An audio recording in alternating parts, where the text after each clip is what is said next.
Let's talk about Marvel Snap. Now, last week the patch dropped, and I came off a bit heated when it came to the patch, and I put out some feelers to see if you guys were interested in hearing my thoughts and feelings about the game in general, about the patch, but also just about the monetization, about the general enjoyment of the game, and here we are today. We're gonna do just that. We're gonna talk about those things. Now, I'm not here to waste your time, okay? If you do not give a shit what I have to say, I totally understand. It probably means that you're just enjoying Marvel Snap and you don't believe there's any problems with it. Problems with the monetization, problems with like infinite ladder, problems with the balance. If you don't think there's any problems there, I'm happy for you. Genuinely, I want everyone to enjoy Marvel Snap. But the way I see it and the way I've been experiencing it is that there's some pain points in Marvel Snap that are hindering my enjoyment for the game, hindering my desire to even open the app up. So we're going to dive into that a little bit more. And on top of that, because I totally understand people not wanting to listen to me, I haven't monetized this video, okay? So you can just jump in, jump out. I don't want to make this video necessarily. I don't enjoy necessarily making videos like this, which is why we're not doing a thumbnail. We're not doing any real editing. We're not doing any fancy graphics. It's just going to be Drewberry and the shop, because we got to talk about the shop. All right. So here is the quick version too, if you really just want to hear what I have to, like, the quick basic points, the summary of what I'm going to talk about. And then I'm going to get into the details. Okay. Here's the quick two things. One, Marvel Snap. How am I feeling about Marvel Snap? And the two words I would give you is bored and frustrated. Okay, I'll provide more context to that later. But that is just kind of a summary of where I'm at with Marvel Snap. Two, how's that going to affect content moving forward? Well, I am still going to be doing content on Marvel Snap. Now, I'm not doing it because I don't enjoy the game. I still enjoy the game. I'm still passionate about the game. If that does decide to leave, if I do not enjoy Marvel Snap anymore, I will not make content on this game anymore. It's as easy as that. This is a hobby. I have a full-time job. I would open up more free time for me, but I still enjoy it. I still want to make content. So for the short term, nothing's changing. But for long term, we'll see. And the long term might not be all that far away, because really what I'm looking at is the next patch. I'm really hoping there's a splash, man. I'm hoping there's something that pulls me in, a spark. I need something right now. I'm feeling like we haven't gotten a whole lot aside from the same old stuff for like the last 7, 8, 9 months. It's kind of been redundant. It's kind of been repetitive. It's kind of been expensive. So let's get into the details right now. Starting off with the monetization of Marvel Snap. Now, this is a very push and pull sort of situation, okay? A lot of people are frustrated with the monetization, and the counter side is just ignore it. And you know what? Those folks are right. You can straight up ignore it. I can look at this bundle right here, this For You bundle, which keeps cycling every single day for me, even though I don't buy any of them, and the values are random every single time. I don't understand how this is for me. It's not. I don't want to buy you. But let's say we decided to just ignore it. We ignore it. We're moving on. There's another $40 bundle. Okay. There's another $140 bundle. Okay. And there's a $21 bundle. Okay, moving on. The variants. I like to see what new variants pop up in my shop. Very cool, very cool. If there's one I like, maybe I'll pick that one up. That's cool. Oh, and then there's these new cosmetics, which is the latest edition of Marvel Snap, which is pretty much the reason I called it a trash patch, because I was really expecting something fun to join the game, and instead we got overpriced cosmetics. Yeah, so we got emotes, which are like 2,200 gold. Wow, that's a slap to the face. It's just a PNG. Then you got the avatars, which I don't really care to pick up. In fact, I like that they were random, so you just kind of worked with what you got. But anyways, not a big deal. Because guess what? We can ignore it. We can ignore it and move on. Let's talk about, then there's cards. So 6,000 tokens, because every card lately is Series 5 released. So, that's overpriced. Can't really ignore that. Then you got Ultimate variants. That's ignorable because that's way overpriced. And then you got Series 4, which just seems to be cards in November and earlier or something like that. Havoc, I guess, as well. Yeah, I don't know. Then, now, you're probably thinking this video is just going to be me dumping on Snap. I'm not. I'm going to be, a little prickly with some of the things, but I also want to give Marvel Snap its flowers. Marvel Snap has done a lot of good things. Marvel Snap has been an incredible game. Team Second Dinner has made an incredible game. And every now and then, they drop something That's actually really awesome. One of the things was actually albums. That's an underrated feature they put in because it costs nothing really to acquire those variants. They just kind of happen naturally through your collection, through your progress, accumulate some gold, pick up a variant, and you can get very quickly to the first tier or the second tier and get like 3,000 tokens or 2,000 credits or whatever it may be. So that was actually kind of pretty awesome, I think. Then they also did this where they made it so that the other one that used to be in the shop is gone, and now you don't need boosters to get the upgrades. I love this because it's the same cost of the credits as it would be if you were upgrading it normally. So it's just a rotation of cards that you don't have quite enough boosters for to get the next upgrade, and allows you to just get that step. So that's awesome because I was able to take my Venom here. I can't even click on it for some reason, and take it to the Infinity board, and that was great. I did that just recently. Then you got the credits, 50 credits, you get that, and then there's the gold pass, which I ignore also because I'm just not interested. So, okay, you can ignore it. And I'm perfectly fine with that perspective, and actually I sympathize and I agree with it. But here's the thing: what happens in my experience of ignoring all of this content, all of this effort, all of this prioritized inclusions and features that have been added to the game over the last 7 months, is that I end up bored. I end up in a spot where all the new stuff costs me money. I don't want to spend money, so I have less stuff to interact with, and everything kind of just, becomes this amalgamation of just Marvel Snap, which is fun. Don't get me wrong, it is fun. Marvel Snap is a fantastic game, but it's a lot of seen there, done that. And this is in layers. This is going to be in layers, okay? So there's the monetization, which is just rough. These are expensive bundles. Cards are expensive. All the cards are being released as Series 5. It's just frustrating. So you can't really get all the cards, let alone just a couple of the new ones every month. It's just getting more and more difficult to acquire the new content that is being put out into this game. And what they really use to their advantage is the FOMO feelings, the fear of missing out. Because what happens is a new card comes out. It costs a lot of money if you were just to straight up buy it, or a lot of your time to grind to accumulate those resources. And you see this brand new video or something that comes out when the card comes out, and it looks awesome. It looks fun. People are winning with it. It's great. And then you decide to pick up the card. You spent all of your resources and you play with that card for maybe an hour, maybe two, maybe a week, but it's just one card.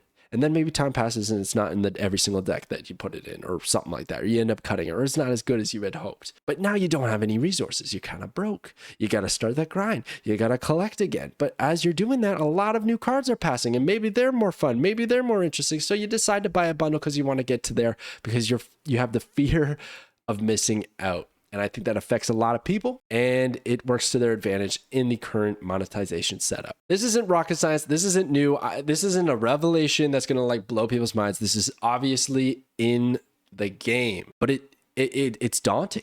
It over time, it stacks up on you. And what happens is I've become numb to it. I don't really care.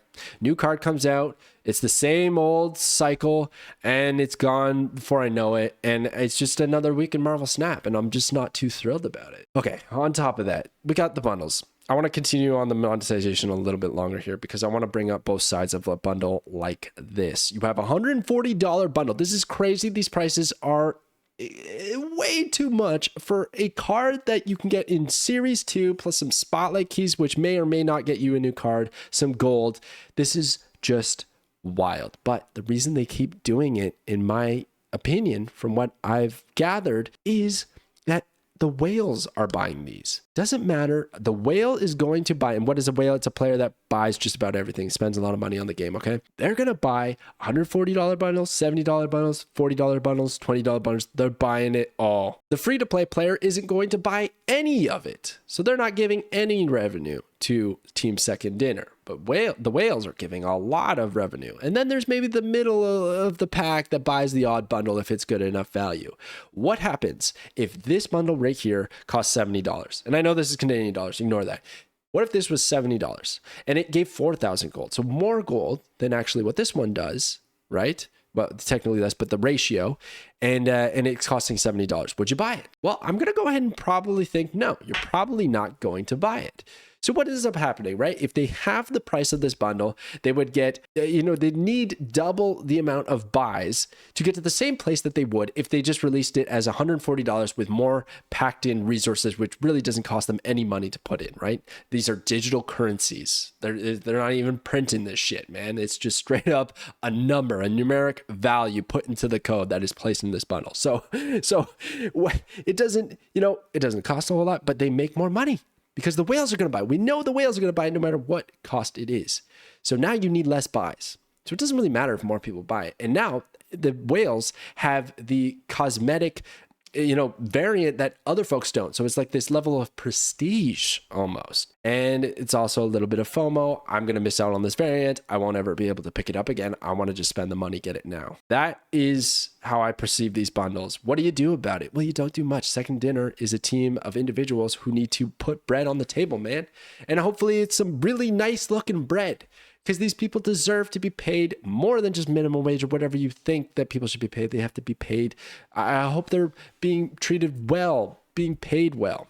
I hope all the graphics and designers and the balance team and everybody that comes together to build this game is paid well. And that only happens when enough money is put into the game. So this isn't like me putting out the petitions to say, stop spending money on Marvel Snap. No. Because you know what? The whales are having a good time. They're the happy people because they're enjoying Marvel Snap so much that they're willing to spend this amount of money on the game, which is kind of wild to me, but good for them, honestly. So what's the solution? I don't know what the solution is. I really don't. I think it's just a kind of a problem. It's like it's a mobile gaming problem. It exists in a lot of mobile games. I've always kind of hoped that Marvel Snap would innovate beyond, the typical mobile gaming experience. And I think in a lot of aspects they have. Okay, this is a card game like we have never seen before. It was new, it's fresh, and in a lot of ways they've gone miles beyond expectations. But for me, in the last year or so, I feel like we've regressed. I feel like there's just more of these money bundles being pushed in my face. There's less new features. There's less to be excited about. Series 5 is taking over. There's series below. The new player experience feels very rough. I can't imagine being a new player right now. So it's these little pain points that make it a little bit frustrating for me with Marvel Snap. Now let's talk about the boredom a little bit and why I'm feeling just a little bit bored with Marvel Snap. And that's from the monetization, not getting the new cards. I haven't been spending money. I've just been buying the season passes because they're good value in my eyes. And value is a whole different story to talk about with this game. My God. But I digress. I'm feeling a little bit bored because a few reasons. One, when you hit infinite, it gets really boring. If you're someone who hasn't really been able to get infinite, I know it's not easy for a lot of folks, but once you do, you reset back to 70 and then it's just 70 to 100, and that's not too difficult. I know a lot of people might struggle with it, but in my personal experience, it's just a matter of time. You just got to put X amount of time to get there, to get to infinite, and you'll get there. Whether it's high volume, higher than the average volume, if you put it in, you play the net decks or whatever, a decent deck that gets a good cube rate, you're going to get there, man. It's just the way the game is built. So once I get to infinite, I get really bored because there's nothing to really achieve or do after infinite. It's really boring to me. So I stop playing ranked. And then there's Conquest. That's the other available game mode. And game mode, Conquest was very fun when it first came out, but it's kind of died on me. And now I just don't really care necessarily until the final week. And even then, sometimes I just don't have the time to play. So, man, it's just like an uphill battle a little bit with just the enjoyment of the game through the monetization and then the lack of new game modes. And then the last thing that's kind of been putting me off is the balance. So they're not going to get it right every time. I think they do a fantastic job, man. I really want to give high praise to Glenn and Steven, are two developers on Marvel Snap that do a fantastic job, amazing communication. And, balance can be a bit frustrating sometimes. And in more ways than one. So obviously everyone's looking at Eliath or Zabu, the cards that just got axe murdered in the last patch. And it's like, yeah, that feels bad. If you just spent a bunch of resources to accumulate those cards and then they get destroyed the way they do, that is a feel bad moment and you're probably quitting the game, and I don't blame you. But it has to happen. There has to be health in the game. These cards need to change. I don't know about murdered the way they were, but there needs to be balance changes to keep it fresh. But what affects me the most is I don't actually find it gets that fresh. You know what I'm saying? I feel like Marvel Snap is like this rather than these highs and lows that you get from games that like dish out expansions. It's like, oh, wow, lots of new content. Very exciting. See what happens. New decks, new strategies and whatnot. Whereas Snap, you know, it just seems to go back and forth between already established archetypes, which is a tough thing to get away from, I'm sure. But it feels a little bland to me sometimes. There's like 1 or 2 cards that change in the deck, and it's just kind of like, whatever. It's one of the reasons I don't make gameplay videos with deck lists, because it's like, man, like, is it that different? It's pretty similar. I feel like I've seen a lot of these decks before and playing them feels very similar play patterns. You know, sometimes it can shift it a little bit. It can be a little bit fun for a short period of time, but man, like it's like when Mockingbird came out, for example, or Obsidian. These are good cards that you should probably get because they're strong, but you put them in Thanos and I feel like I'm doing the same thing. I know it's changed since, but you kind of get what I'm saying. It's not the crazy highs and lows that really pull you in. It kind of just keeps you going. And it's still fun. And I like that they put a lot of effort in the balance changes than the OTAs. And I'm really happy for it. But at the same time, and maybe it's just a me thing. Maybe it's just my time with the game is starting to run out. And I'm just seeing the end because I've been playing it for so long. That's only natural. You play a game for so long, obviously you're going to lose interest eventually, even in a live service game such as Marvel Snap. I would never drop it completely. And I'm not dropping it anytime soon. I'm still very interested. I wouldn't make content if I wasn't. But I can just kind of see these trends in my gameplay patterns, the amount of time I'm putting into the game, and in the direction of the game itself. Very focused on revenue, very focused on just making it a little bit more expensive in a roundabout way to get as much as they can, which I get, but I just need that something new, man. Something new to keep me in. So what does that mean for content moving forward? Well, no change, man. No change moving forward for the short term. So, you know, I'm really looking at that patch. I want to see what that patch has to bring. If the dev team has something in store. I really genuinely thought it was going to be last time. And it's not like I was like all eggs in my basket on the last patch. I've been feeling this way a while. I would say since December, I've started to see a decline in my interest in Marvel Snap. You know, with the last patch and the delay and everything, I thought we were getting something new. And then when it became the only thing new was emotes costing 2,200 gold, I was like, oh my gosh, no. And I know everyone perceived it as like me being frustrated with the patch notes, like the actual balance changes. And that was not the case. I just had expectations of more and I was let down. And that's not fair. You know, I can't hold them accountable for something that they never promised and something that I was hoping for, but it's just been a long time. Let's be real. It's been a long time since there's been something really new, something really fun, and everything's been getting more expensive. So it's an amalgamation of those feelings that kind of brought me to where I'm at right now with the game.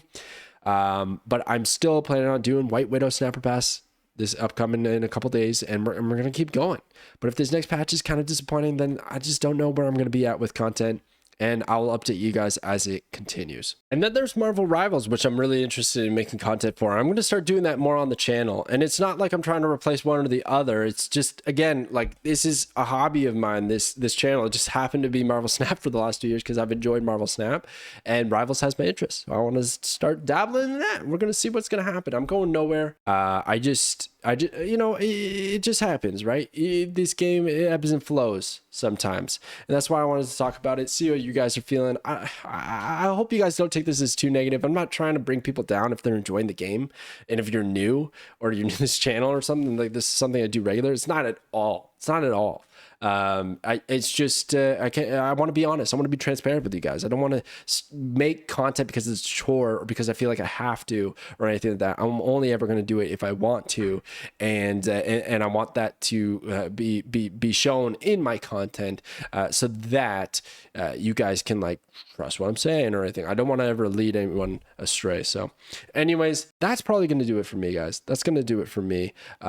So why am I bringing this up now? Well, I don't know. It just felt like a time where I could share that with you guys. And I just want to give you an idea that I'm not really going anywhere, but you know, the timelines, things change and I'm, for the foreseeable future, I still have time to make content and I want to make as much good content as I can for you guys. And that is my plan. So if that isn't in Snap, it's going to be in something else, but I do hope it's with Snap. And that is the goal. That is my hope. I know it's so dumb to make a video like this. It's like a YouTube suicide, but whatever. I'm trying to keep it honest, and the real ones are going to understand and stay here. So anyways, thank you so much for listening to this. I know it's different. It's just me ranting. It's kind of odd. But you know, every now and then it feels a little bit necessary, and there we are. That's it. Okay. Thank you so much for watching and listening. I will catch you guys next time.